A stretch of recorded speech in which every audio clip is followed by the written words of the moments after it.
Përshëndetje të nderuar teleshikues, nga edicioni orës 16, pas pak në lajme do të ndiqni. Një ditë pas arratisjes së Altin Docit, policia arrestoi 8 zyrtar të burgut të Durrësit, ndërsa shkarkuar nga detyra drejtori i Drejtoria e Përgjithshme e Burgjeve thotë se drejtuesit e burgut nuk lajmëruan komisariatin e policisë. Brenda vitit 2028, Shqipëria do të fitojë pavarësinë energjetike dhe do furnizojë Evropën, deklarata u bë nga kryeministri Rama gjatë samitit të zhvilluar në Abu Dhabi. Përmirësohet situata e përmbytjeve në vend, vetëm në qarkun e Fierit rezulton 1800 fermerë të cilët janë prekur. Autoritetet janë duke verifikuar dëmet në terren, si në bujqësi, ashtu dhe blegtori. Gjatë vizitës në Prishtinë, i dërguari i posaçëm i Bashkimit Evropian për dialogun mes Kosovës dhe Serbisë, Sorensen, kërkoi konstituimin sa më të shpejtë të kuvendit dhe krijimin e institucioneve të reja. Donald Trump ka kërcënuar sërish Iranin duke paralajmëruar për masa të anshpra nëse ekzekutohen protestuesit. Ai tha se po pret raportet për krimet makabre dhe më pas Shtetet e Bashkuara do të veprojnë.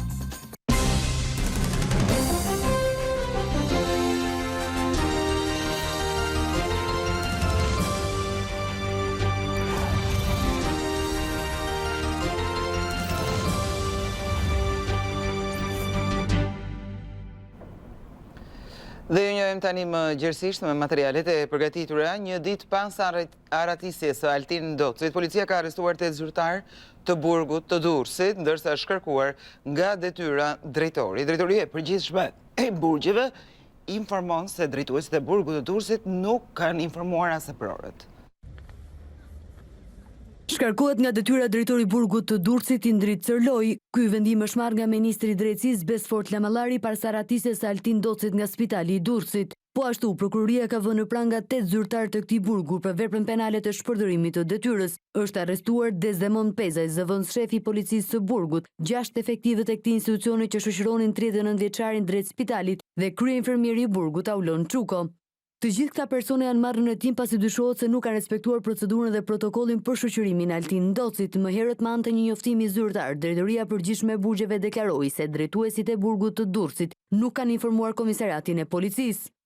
Nga verifikimet paraprake, rezulton se për shoqërimin e planifikuar, IEVP Durrës nuk ka informuar Drejtorinë e Përgjithshme të Burgjeve dhe Komisariatin e Policisë Durrës, si dhe nuk ka raportuar në Drejtorinë e Përgjithshme të Burgjeve as planifikimin dhe as realizimin e vizitës mjekësore, në kundërshtim me aktet nënligjore në fuqi. Gjithashtu, rezulton se nuk janë respektuar procedurat standarde për shoqërimin e të paraburgosurve dhe të dënuarve.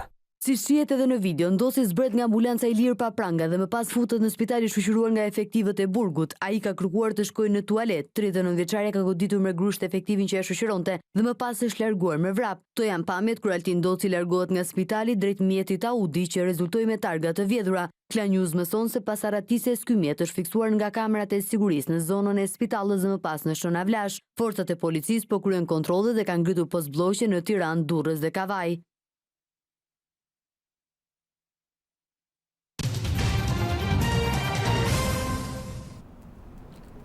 Brenda vitit 2028, Shqipëria do të fitojë pavarësinë energjetike dhe do furnizojë Evropën, deklarata u bë nga kryeministri Rama gjatë samitit të zhvilluar në Abu Dhabi.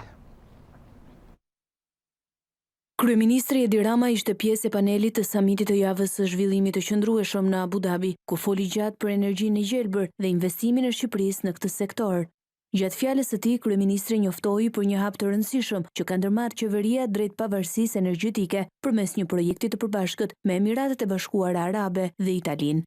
Në fund të vitit 2028 do të jemi plotësisht sovran, duke mos blerë energji nga jashtë. Ambicia jonë është që bashkë me Emiratet e Bashkuara Arabe dhe Italinë të shërbejmë Europës me energji të gjelbër për t'ia shitur. Është projekt mbi 1 miliard euro. Kemi një bashkëpunim strategjik dhe dua të them se kjo ka ndodhur fal udhëheqësit tuaj të madh që ka vizionin e njerëzimit që shkon përtej kufive. Sipas kreut të qeverisë, ky përparim në këtë sektor strategjik e rendit Shqipërinë në krye të listës së vendeve në zhvillim. Kemi burimet hidrike dhe jemi 100% me energji të ripërtëritshme. Nuk kemi energji nga karburantet fosile. Këtu jemi tek niveli më i lartë i renditjes në këtë botë të re. Ajo çfarë kemi bërë në këtë dekadë është të investojmë në energji diellore dhe atë të erës dhe të krijojmë një portofol burimesh të ekuilibruara në mënyrë që ne të mos kemi nevojë të drejtohemi importit dhe të jemi sovran. Gjithashtu, kryeministri foli edhe për integrimin e inteligjencës artificiale në vend, duke përmendur krijimin e ministres virtuale diella, si dhe përdorimin e kësaj teknologjie për përkthimin e legjislacionit të Bashkimit Evropian. Nuk ka mëzyra në Shqipëri, nuk ka radhë dhe kohë të humbur, e merr shërbimin online kudo që ti je. Ne po e përdorim inteligjencën artificiale edhe që ligjet tona të jenë në përputhje me ligjet e Bashkimit Evropian. Për të gjitha vendet kjo ka qenë një punë tepër e madhe, ndërsa ne me inteligjencë artificiale e bëjmë shumë shpejt dhe sakt. Ne kemi edhe një ministre të inteligjencës artificiale, është asistente virtuale. Në këtë forum ishte i pranishëm edhe kryeministri i Malit të Zi, Miloj Kospajic, me të cilin kryeministri Rama nuk i kurseu batutat. Në rast se larg qoftë BE-ja do të dështojë, Brukseli i ri do të jetë Podgorica. Prandaj jemi kaq të ngushtë, për 500 milion njerëz Podgorica do të jetë kryeqyteti me malin e Zi në qendër. Kryeministri Rama ndodhet prej 2 ditësh në Abu Dhabi, ku u nderua dhe me urdhrin Zayed, dekorata më e lartë civile e vendit, e akorduar nga presidenti Mohammed bin Zayed Al Nahyan. Sali Berisha deklaroi se do të dërgojë në prokurorin e posaçme projektin Durana Park në Xhavzotaj. Partia Demokratike do të bëjë kallëzim penal në SPAK për projektin Durana Tech Park. Kryetari i Partisë Demokratike Sali Berisha tha në konferencën për mediat se ky projekt është një skem korrupsioni për të cilën bën përsëri përgjegjës kryeministri Edi Rama. Pa diskutim që do dërgojmë. Do dërgojmë çdo dokument, do dërgojmë pa di. Aty mbeten, të gjitha i kemi aty. Berisha tha se për të hyrë në Durana Park, kompanitë kalonin përmes shoqatës të Ermal Beqirit, ku aksesi në tenderat ndahet sipas shkallës së pagesës. Aksesin në informacionin e tendrave, pra në origjinën fare të tendrave, varet nga tarife e paguar. Nëse i paguaje deri në 5.000 euro në vit, e mirje gold. Për platinum duheshin negociatat veçanta me Ermal Beqiri. Kreu i Demokratëve sqaroi para mediave se e gjithë procedura ishte në shkelje të ligjit që përcakton kriteret të qarta për qarqet teknologjike. Një park teknologjik gëzon lehtësi fiskale duhet të jetë në një territor fizik të rrethuar me kufi gjeografik të përcaktuar, porta hyrëse dhe dalse të miratuara, pikë doganore për të kontrolluar flukset ekonomike. Ky model nuk ka asnjë bazë ligjore dhe çdo përfitim fiskal mbi këtë bazë është ekstraligjor i paligjshëm. Berisha tregon edhe emrat që sipas tij punuan për të vënë në lëvizje mekanizmin e korrupsionit në projektin teknologjik. 3 emra lëviz ky mekanizëm. Ermal Beqirin tashmë të njohur, shefin e tij Ergys Agasin, Elira Kokonën, garantuesja e infrastrukturës ligjore dhe statusit të parkut. Ju rikthye çështjes Balluku, duke akuzuar kryeministrin Edi Rama për presion ndaj gjykatës kushtetuese, si dhe për prishje të provave. Intimidohen dhe thirren si në zyrat policisë sekrete. Punojës të administratës, presioni i jashtëzakonshëm bëhet mbi gjykatën kushtetuese. Edi Rama, për të mbrojtur veten e tij, krimet e tij, po shkon drejt grushtit të shtetit, asgjësimit de facto të drejtësisë në Shqipëri. Pas konferencës për mediat, lideri i Demokratëve zhvilloi takim me drejtuesit politik të qarqeve, mbledhje e cila kishte në fokus ndarjen e detyrave dhe mobilizimin e strukturave në kuadër të protestës kombëtare që do të mbahet më 24 janar kundër qeverisë Rama.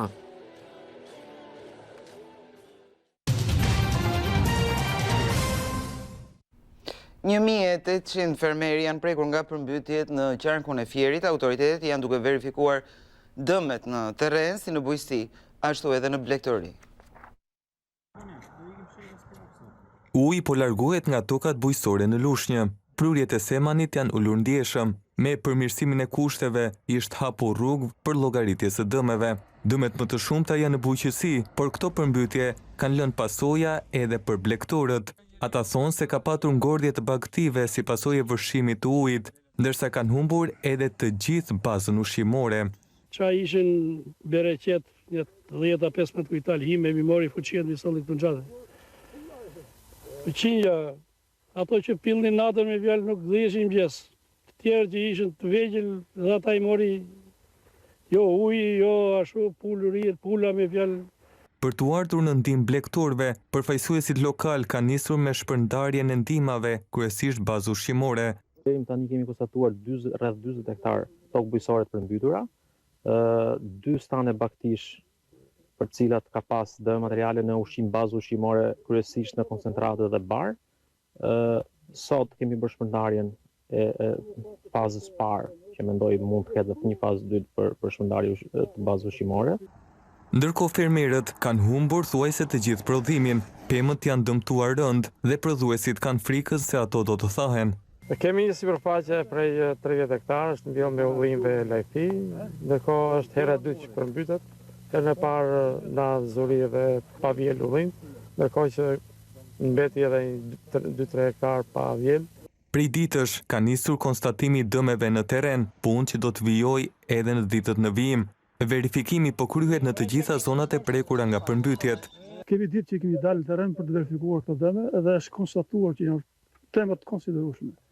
Përmbytjet janë masive, kanë qenë rreth 200 hektar para 3 ditësh.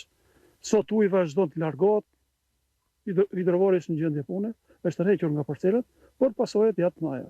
Sipas të dhënave të deritanishme në të gjithë qarkun e Fierit, nga përmbytjet janë prekur mbi 1800 fermerë blegtor. Përmbytjet e fundit kanë sjellë dëme të konsiderueshme edhe në fushën e Spitenit në Lezhë. Fermerët thonë se prodhimet u janë shkatruar dhe kërkojnë kompensim. Nga përmbytjet e ditëve të fundit nuk shpëtoi as fusha e Spitenit në Lezhë. Prodhimi aty është prej 10 ditësh në ujë. Dëmet në bujqësi janë të shumta. Fermerët thonë se gjithçka është shkatruar. Kemi Janja 220 rani ullej, si kam në ujë. Shete e parë ka thënë përmbytja parë, 40 rani ullej kanë filluar me premte se janë tha. Këto janë mbi 15 parcela, vetëm tokat e Spitit që janë të mbytur me ujë. Edhe nuk është hera parë. Është hera 3 që na mysin për 40 ditë. Ata kanë kërkuar kompensim nga autoritetet për dëmet e shkaktuara, ndërsa sipas tyre, kjo situatë është shkaktuar nga moshapja e kanaleve kullues. I kërkoj shtetit të vijë një grup verifikimi, të vijë në terren, të verifikojë dëmet që janë bën. Absolutisht hala s'kemi marr asnjë gjys lekut.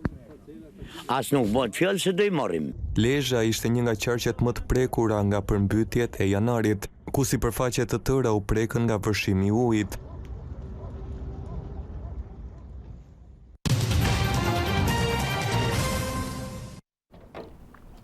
I dërguari i posaçëm i Bashkimit Evropian për dialogun mes Kosovës dhe Serbisë, Sorensen zhvilloi një vizitë në Prishtinë, ku theksoi se pret që të arrihen rezultate. Ai kërkoi konstituimin sa më shpejt të kuvendit dhe krijimin e institucioneve të reja. Emisari i BE-s për dialogun Kosovë-Serbi Peter Sorensen urën që më 2026 Kosova dhe Serbia të ulën në tavolinë për të diskutuar në procesin e dialogut. Ai ka qëndruar të mërkurën në Kosovë, ku fillimisht ka zhvilluar një takim me kryeministrin në detyrë Albin Kurti dhe më pas me presidenten Vjosa Osmani. Pret konstituim të shpejt të kuvendit e formim të qeverisë së re. Looking forward to see parliament established, seeing government in place. Po shikojmë para që të krijohet parlamenti e të themelohet qeveria. Por sigurisht, siç ka qenë rasti me vitin 2025, ne punojmë për çështjet e dialogut që i kemi para nesh. Personalisht kam shpresë të mëdha që viti 2026 të na jap atë që viti 2025 nuk bëri. Dhe për këtë arsye e nisa vitin me udhtim pune këtu e në Beograd pak më vonë. Qëllimi i tij është që t'i bind palët të ulen e të bisedojnë dhe të gjejnë një pajtueshmëri për çështje të caktuara. Ajo që ne do të bëjmë është ajo që na është kërkuar nga bota me rolin e lehtësuesit të dialogut, të sigurohemi që palët të ulen e të flasin. Duhet të gjejmë mënyrën që ta bëjmë këtë. Përfaqësuesja e lartë i ka vizituar si Beogradin ashtu edhe Prishtinën vitin e kaluar. Aty kemi pasur zotime se do të ketë takim kur të jetë koha e përshtatshme. Sorensen më pas ka zhvilluar takime edhe me krerët e partive opozitare dhe shoqërinë civile për të vazhduar vizitën e tij në Beograd. Atij është vazhduar mandati nga BE si ndërmjetës e dialogut edhe për 2 vitet e ardhshme.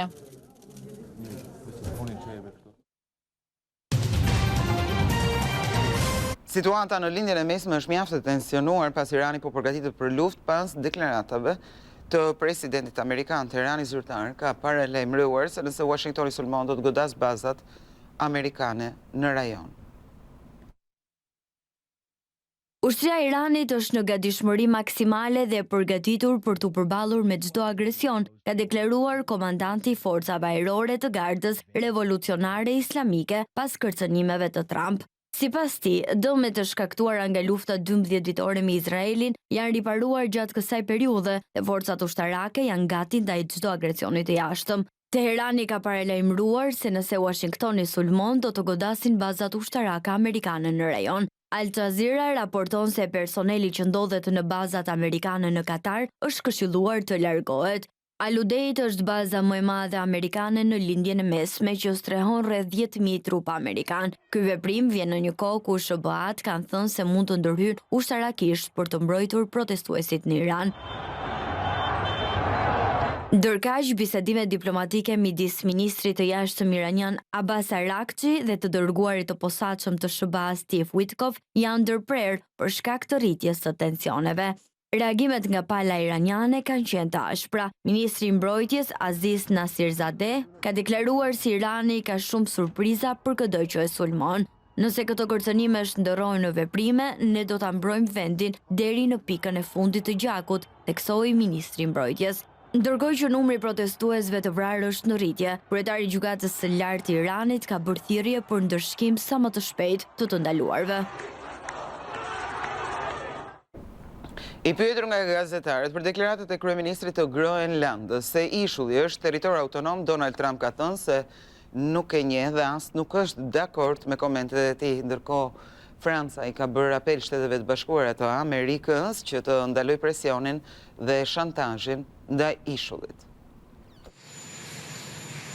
Presidenti i Shteteve të Bashkuara Donald Trump ka reaguar ashpër ndaj deklaratave të kryeministit të Groenlandës, i cili ritheksoi se territori autonom mbetet i lidhur me Danimarkën.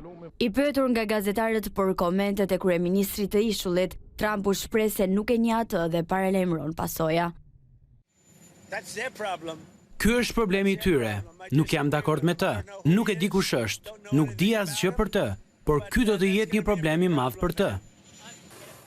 Ndërkohë, Franca ka njoftuar se do të hapë zyrtarisht një konsullat në Groenland më 6 shkurt, një vendim i planifikuar që për vitin të kaluar. Lajmi u konfirmua nga ministri i jashtëm Jean-Noël Barrot. Ky i fundit u shpreh se Shtetet e Bashkuara duhet të ndalojnë presione dhe shantazhin ndaj Groenlandës. Sulmi i një vendi antar të NATO-s nuk ka asnjë kuptim, madje do të shkonte kundër interesave të vetë Shteteve të Bashkuara, prandaj ky shantazh duhet të ndalet. Edhe më herët, liderët europianë kanë konsideruar të papranueshëm opsionin e marrjes së territorit të Groenlandës me forcë nga Shtetet e Bashkuara të Amerikës. Ishte gjithçka e përgatitur për këtë edicion Lemesh. Faleminderit që na ndoqët.